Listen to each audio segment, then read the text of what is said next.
Today, we reflect on 100 years on the birth of really the father of Azerbaijan.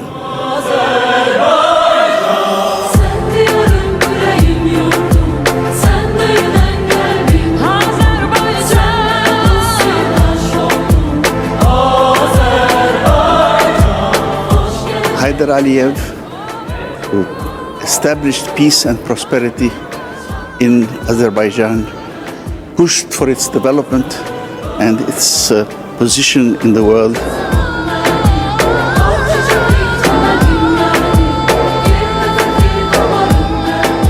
I think the celebration goes not only to our Azerbaijani friends, but also for many of Georgians. We are really thankful for his visionary position for Azerbaijan, for Georgia, for Caucasus, for the example that he and President Shevardnadze have set to show what the cooperation between nations mean. Respect to each other's interests, respect to the region, and future of perspective for their people.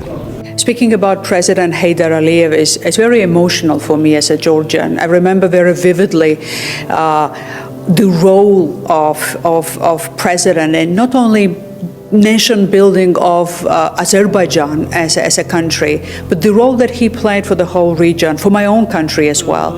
That comradeship, that close brotherly relations between our two nations, which have very long-lasting historical roots, have been reinvigorated, revitalized, and then all that foundation for strategic partnership of two very close nations have been consolidated with his personal efforts. Haydar Aliyev will be seen like a person who was really significant and who established the modern Azerbaijan. And he will be always remembered in the history of Azerbaijani people like a very significant personality. It was extremely difficult during the turmoil of this forming of USSR to establish new country and to put foundation of the new nation in the specific historical context. No new nation in terms of history, but in that very specific historical context of this forming USSR. That was extremely difficult. He was very brave. He was very determined and focused on his historical work. I appreciate very much everything what he has done. I would like to recall a special historical event in which I had the privilege of participating shortly after my election as the President of Latvia in the summer of 1999.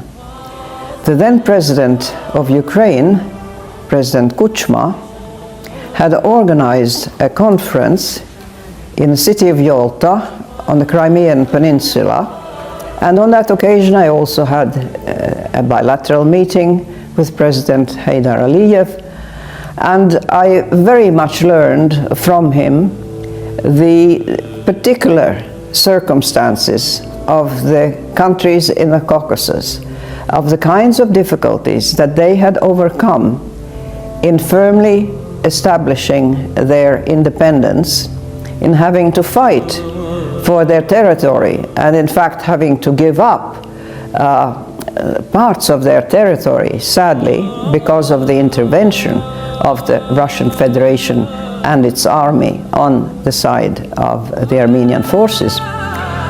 But he also explained the transition process from the point of view of a statesman who had been in high office during Soviet times already, and who was then able to, in many ways, understand the snares and pitfalls that such a transition from autocracy to democracy entailed, and how difficult democracy was to achieve in certain parts of the world because it did not have any historical roots or precedents.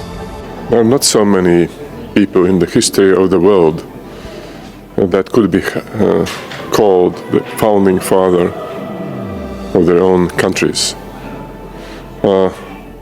It's a privilege But this privilege needs wisdom and experience how to do that. You need to create a vision of your country, and then you have to convince your people that they are ready to have their own state, and they will be in the future proud of their state. So that's what Haydar Aliyev did. And I think not only Azerbaijani people, but me myself, are very grateful to him, because it put Azerbaijan on the global map. President Aliyev, Ilham Aliyev, just continued the path on his father's legacy. And the creation of Nizami Ganjavi International Center as a platform for Global Baku Forum, which is becoming some kind of geopolitical Davos, is actually made on one great gift that Azerbaijan has, which is 12th century thinker, poet, sage, great Nizami Ganjavi. So I think that what we are witnessing today from Global Baku Forum, Nizami Ganjavi, leadership of President Ilham Aliyev, this is just something which was possible, just like today's Azerbaijan, who has a future to be not only a regional leader, but be some kind of lighthouse for dialogue, respect, learning and understanding in broader sense. And that was all possible because of 100 years ago in Azerbaijan, Haydar Aliyev was born and grabbed historical moment as a true leader.